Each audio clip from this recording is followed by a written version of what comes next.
The sun is rising once again in old New London, and that means the sheriff is up making his morning rounds. The sheriff's the law around these parts, with the 10 stars shining as the day is long. He's responsible for many a thing, not the least of which is the safety of the townfolk. And the townfolk, well, they look up to the sheriff, supposing they have to, considering he stands as tall as a snake on stilts. He's also as fast as a jackrabbit with his tail on fire, and as tough as filming a western in New England.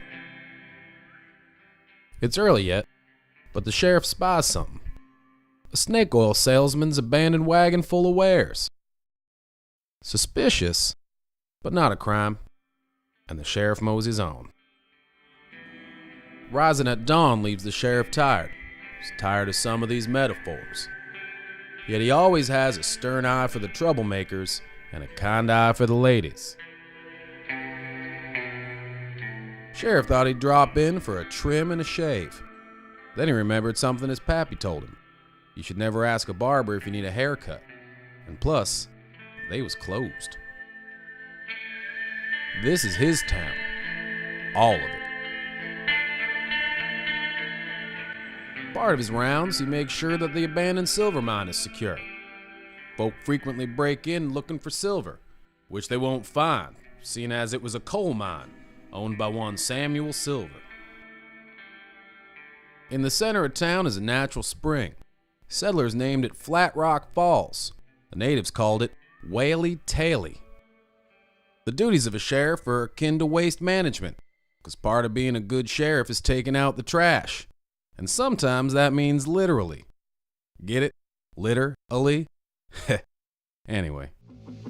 Sheriff caught wind that the notorious stagecoach robber Squirrely Pete and his gang were held up at the old mill.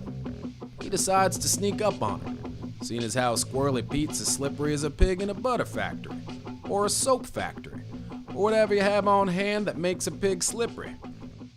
He spots him. Sheriff gives chase and runs that shifty-eyed varmint clear out of town. Sheriff doesn't cotton to varmints. He's a man of iron will. Even resists making a get-along little dogged joke at this juncture. At his favorite watering hole, the sheriff bellies up to have a whiskey and a jaw at his closest friend, the barkeep. Sheriff always drinks his whiskey with his gun hand, as to show his friendly intent. He's also known to— Arr! Avast ye, swabbies! We're gonna take New London and straighten them out! Yeah. Well, that's what happens when you stage a western in New England. Leftover pirates, like Captain Richard Douglas here.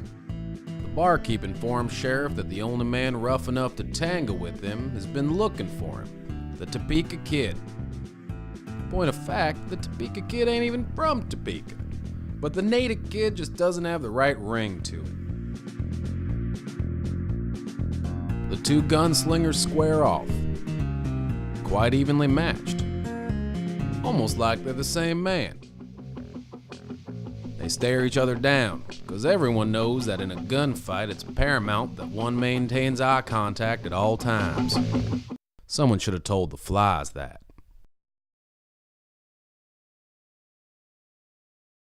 The thing about a gunfight is, sometimes you get, and sometimes you get got.